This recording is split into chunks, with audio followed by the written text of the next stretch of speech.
A decade after bombs ripped through to Bali nightclubs, Friday's memorial was filled with reminders of what was lost in this tropical paradise, and what was not.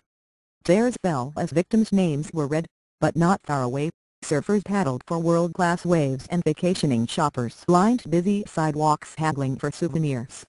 Suicide bombers killed 202 people, mostly foreign tourists, when one blew himself up inside and another set off a car bomb at the popular Safari Club and Paddy's Pub in Kuta that sultry Saturday night in 2002. But radicalism did not take over this moderate Muslim nation. Thank you for trying verbose. This recording will go away once the product has been purchased. And the visitors terrorists once scared away from the resort island have come flooding back.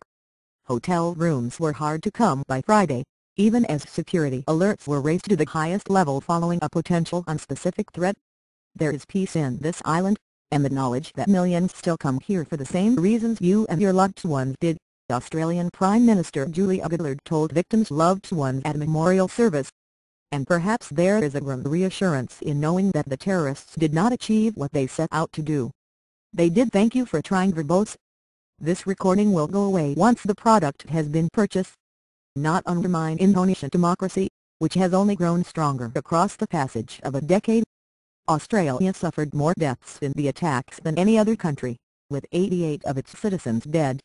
Bali, with its lively nightlife and warm pristine waters, has long been a favorite getaway for Australians, and Gillard herself had returned home from a family holiday a day before the October 12, 2002, attacks. The Australian government paid for more than 600 survivors and victims' family members to attend the ceremony. Some gathered for the memorial in shorts and t-shirts, fanning themselves in the blazing "Thank you for trying" verbose. This recording will go away once the product has been purchased. Morning heat. Danny Hanley, one of the speakers, lost two daughters in bombings. Renee died immediately and Simone became the last victim after 58 days in a perk-burned unit. When I hear of the 88 Australians that died, I always shed a tear that my beautiful daughter, Simone, was number 88, he said. Many attending the memorial in Jimbaran walked past photos of the victims, posted on large blackboards. Some stopped to touch the faces of those they knew. Others sat in white chairs with their heads bowed as they listened to the speeches encouraging remembrance. Thank you for trying verbose. This recording will go away once the product has been purchased. And healing. Meanwhile, others laid flowers and paused to hug at the bombing site in Kuta known as Ground Zero. Remembrances were also held across Australia to mark the anniversary. In the capital, Canberra, dignitaries and family members of those killed gathered at Parliament House to mourn. The attack, carried out by suicide bombers from the Al-Qaeda-linked group Jemaah Islamiyah, started a wave of violence in the world's most populous Muslim nation, hitting an embassy, hotels and restaurants. 3 years later, another bomb attack killed 20 people. Many visitors later shied away from the popular Hindu-dominated island. Thank you for trying verbose. This recording will go away once the product has been purchased. Which survives on tourist dollars. Hotel occupancy plummeted 80% a year after the attacks, and foreign tourist arrivals fell by 70%. It was hit so hard the Indonesian government encouraged locals to visit Bali instead of traveling abroad. The 2002 attacks were like a tsunami disaster for us here, said Wayan Gata, a handicraft trader in Bali. The attack not only killed hundreds of people, but also destroyed every sector of our lives and led to prolonged economic difficulties. It took several years for us to recover from the paralysis. Other Balinese suffer still more. Thank you for trying verbose. This recording will go away once the product has been purchased. Intensely from the attacks, which killed 38 Indonesians and injured many more. Tumanai, who like many Indonesians uses only one name, was a bartender getting ready to serve her first customer that night at Paddy's Pub. She was thrown outside the bar and knocked unconscious. The only thing she remembers is waking up in the hospital with burns covering her face and body.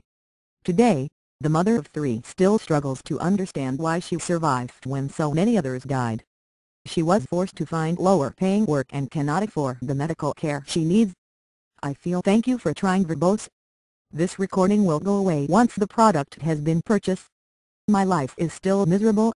I am not 100% normal, she said. I often think and ask why God still allows me to live if I have to endure this pain. Most of Indonesia's 210 million Muslims practice a moderate style of Islam that condemns violence, and the government has worked to root out militants, arresting more than 700 of them since the bombings and killing dozens more. Terrorist attacks aimed at foreigners have been largely replaced in recent years by smaller, less deadly strikes mostly targeting police and anti-terrorism forces.